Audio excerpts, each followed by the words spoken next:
Shalom, marhaba. I want you all to suspend your disbelief and think of me as a warehouse, because I am a warehouse.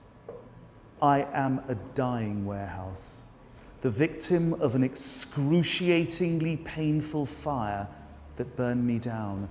What you just saw were my terrifying final moments, flashing before you like a nightmare. But before I relate the drama of my death, a story which until now has remained buried, untold, allow me to explain why my story matters. Let me tell you why my story should matter to you. That's me on the map in red, in the UNRWA compound, in the Relive district of Gaza City. I am the main United Nations warehouse, a storehouse of human potential, a storehouse of hope in the midst of an increasingly desperate Gaza. I don't wish to overplay my own importance, but most of the humanitarian goods coming into Gaza, desperately needed humanitarian supplies to about 1 million people, pass through me. Food, medicine, and other essential items. I am a lifeline to a society behind bars. My neighbours are ordinary people. They have a common humanity that they share with you, with me, with all of us. They live simple lives with their neighbours, and I supply them with the most basic of commodities. But with the blockade of Gaza now in its 3rd year, they are more dependent on me than ever before. For them, I have a curious double meaning. I am a symbol of their desperation, but as the embodiment of the United Nations, I am a symbol of their unfulfilled dreams of statehood. My last night was sleepless due to the incessant chatter, the noisy clatter of machine gun fire, and the dull thud of machine gun fire that filled the thick Gazan air. But I was never on my own for long. My best friend in Gaza is Jodie Clark, the warehouse manager. There she is in action. Jodie got up early in the morning on the 15th of January this year, continuing to work as we all did throughout the fighting, risking her life to fulfill her humanitarian tasks. And Jodie, telling her story for the first time in public, remembers well working under fire right up to the day when I was burned down.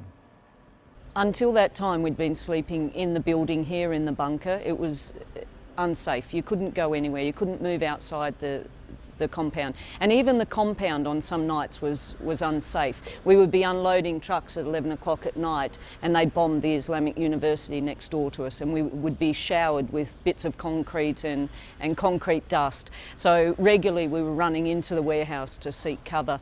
But the night before the 15th, the attack seemed to be like a sustained attack, constant shelling. Every 25, 30 seconds there were bombs landing and loud, close by explosions. So that went all throughout the night. We didn't get much sleep.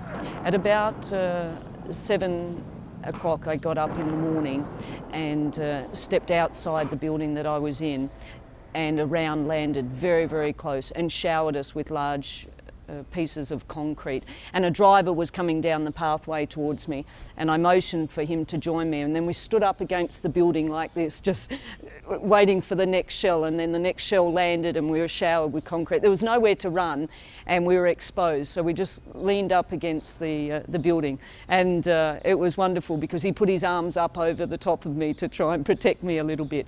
So after that round landed, we then raced to my headquarters building here, which is the logistics building, and we got into that building where I found 7 drivers standing down here outside the warehouse waiting to unload their trucks.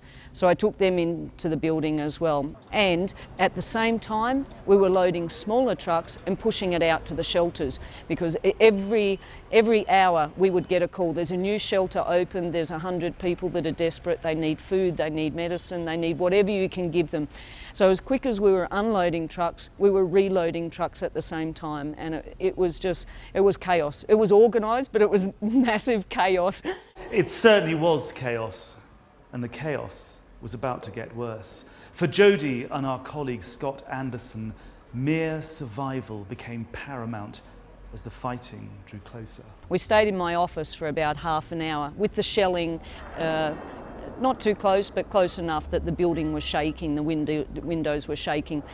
After about half an hour, the bombs became very close. The building was not shaking, it was moving like an earthquake. The windows were sort of bouncing back out, the doors were jumping open, and Scott and I made a decision to go into the hallway and stay in the hallway. We had a bunch of blankets. We wrapped everyone up in the blankets in case the building did collapse.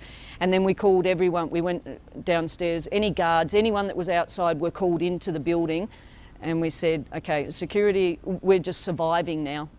Forget about everything else, just survive. Put a flak jacket and a helmet on. The medic was with us, the doctor, he was there ready. We got all the first aid equipment that we could out of the building, all the fire extinguishers, and we sat them all in the middle of the room with us. We actually thought that they would be our last moments. The bombs were so close, and the Islamic University was hit again. A 4-storey building collapsed to the ground to nothing. So, and then a round landed in the roadway here, right outside our fuel station. We had 6 trailers parked in the fuel station with about 50,000 litres of fuel in each of them. One of those rounds had hit, the truck would have exploded, it would have ignited another truck, and UNRWA would have been history. We had a phone call that the building across the road from UNRWA was going to be hit. 600 people live in that building, so they all left that building and rushed over to the UNRWA compound and just pushed the gates open. There were so many of them, just desperate, because they knew that if that building was hit, and I think it's about 12 stories high, so it would have been massive casualties. So they all ran into the UNRWA compound. Unfortunately, just as the last stragglers of that 600-strong group, a round landed in the car park of that area, and some of them sustained injuries from that. Now, we were down here in the building and got a phone call saying there's injuries in the compound, and we just couldn't leave the building. We either sacrificed ourselves to be injured to get to them, or try and send first aid to them. It was very difficult making that decision to leave them on their own and survive ourselves or put ourselves at risk. And it was just too dangerous. We just made the decision to stay where we were. There's one important thing to explain here. Every movement of every UNRWA good into and around the Gaza Strip is coordinated with the Israeli authorities. We tell them where everything is, where everything has to go, and we notify them when it arrives. And they have the precise GPS coordinates of all our facilities. Jody works on coordination with Scott, and these desperate scribblings give an idea of how they did that in those frantic final hours. As Jody said, we notified the Israeli authorities that there were 6 fully laden vehicles, fuel vehicles, in our compound. We also told them that hundreds of people displaced from the fighting had taken refuge in our compound. But in spite of that, the firing continued, bringing Jody and our colleagues quite literally under fire. And she remembers well making desperate phone calls to try to get the attacks called off. We were talking to the IDF, we were telling them that they were shelling the UNRWA compound, we told them that they were shelling the warehouses where they knew that we had all the food and medicine, and particularly they had coordinated every single day of the war to assist us to get those goods in. So I was saying to them, why did you assist us to get them in if you're blowing it up now, you're burning it to the ground, and the fuel station is here. We've just been resupplied with fuel. We're full. So if you hit the fuel station, UNRWA will be history. There'll be no reason to stay here. And we're also talking to security. We were talking to the director because we were separated, obviously. So we were trying to let him know this is what's happening, this is who we have. And every time there was a very huge explosion, we'd ring everyone and say, we're okay. We survived the last attack. Initially the IDF were denying that they were hitting our building. No, we're not hitting your building, we're targeting somewhere. You are hitting my dear, I am standing in my building, it is collapsing around me. There is a huge fire, you are hitting the UN compound. And that was for about 2 hours. It took us 2 hours to convince them that they were actually hitting the UN compound. At 10 minutes to 10, a shell made a direct hit on me. I cannot begin to tell you the pain. Pain not for me, but pain for our refugees. Pain for our beneficiary communities. Pain for my colleagues, but pain for our donors, whose aid was going up in flames. The cost of rebuilding and resupplying everything that was lost would be over $10 million. Poor Jody was devastated, overwhelmed not by anger, but by a burning sense of futility. We were up in the building and we knew that this end of the warehouse had been hit because we could see black smoke, and the black smoke was billowing up, and it ended up coming from the spare parts store. That was the first store that went up. But we weren't able to get to it for about 2.5 hours after it was hit. So the fire inside the warehouse was well alight before we were able to get to it to do anything. And we then had to wait another, I guess, an hour, and then we were able to come down and start fighting the fire. But it was well ablaze by the time we got down here. We broke into 2 teams. Scott took one team and I took another team, remembering that none of these drivers speak English. So I had to give them a quick soldier's 5 in how to use a fire extinguisher, and Scott took the other team to remove all the fuel trucks out of the compound.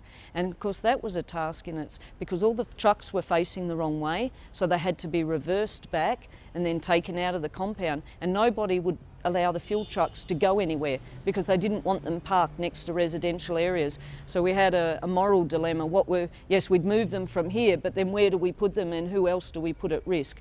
But we found a big open area where we were able to place them, and we gave the coordinates to the IDF to say, this is where we've placed the fuel trucks, please try to avoid hitting them.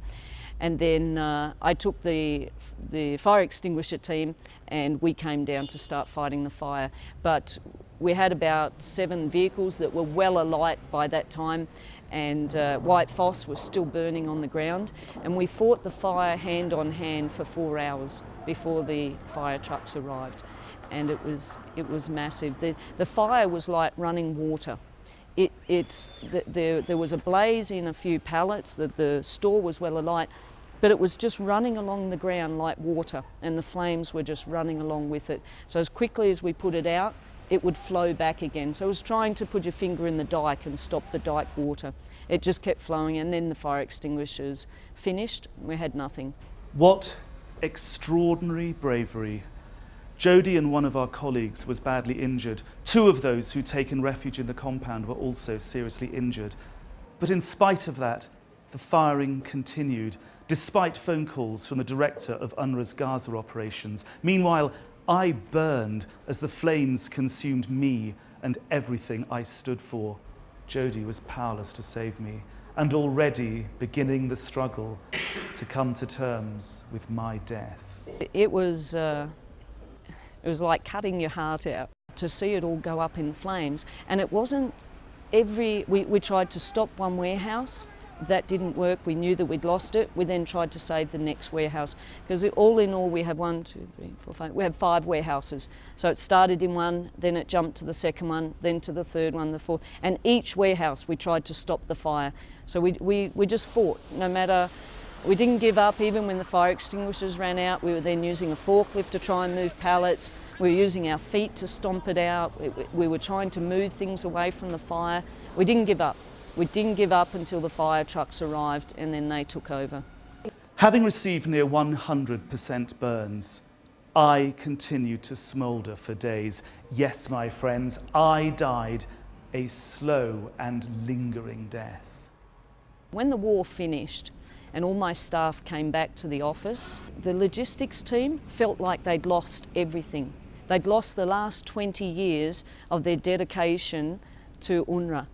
They had nothing. There was no warehouse, there was no food, there was no goods, there was no office, there were no computers. Everybody else went back to their office and started their work. But the logistics staff, the warehouse staff, had nothing except a shell. And of course it didn't look like this. It was still full of molten metal.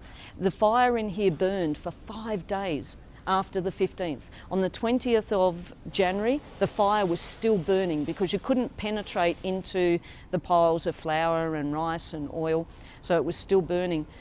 It was such a defining moment that they felt that their livelihood had also been destroyed, and it has taken us months to recover from that and get back on track and build another warehouse in another location and get everyone back on track and start restocking again. Because when you lose everything and you have 950,000 refugees, depending on the food aid that you provide them daily, you don't even have one small bag of rice that you can share with someone that's particularly desperate. You have nothing. I feel like the warehouse was a piece of us. It was just another appendage, it was another arm. It had a life. Every morning it woke up, we opened the doors, we turned the lights on, it came to life. People would come in, the forklifts, the trucks, the men unloading the sacks. Every day the warehouse was feeding beneficiaries, or it was receiving goods for beneficiaries. The workshops was active, it was repairing vehicles. So it was like a living part of us, and to lose that is, your life just stops. You're not receiving, you're not giving, you don't have anything. You wonder, why am I waking up in the morning? And look at it now, it's lost its roof, it's lost its walls, it's lost everything that it was about. It's been killed.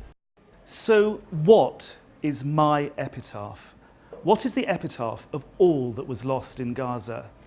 The saddest thing for me is that whatever it is, it's full of unanswered questions, questions that must be answered if we are all to move on and make meaningful steps towards peace. Why does Gaza remain such a profound source of conflict? Why did the world stand back and watch the people of Gaza and southern Israel endure such suffering? How can the people of southern Israel, how can the people of Gaza be given a sense of dignity, justice, and security? My friends, until we have answers to those questions, the Palestinian people and the people of Israel will continue to live in fear and insecurity. That is the sad lesson of my untimely death and that of so many before me. That is my epitaph.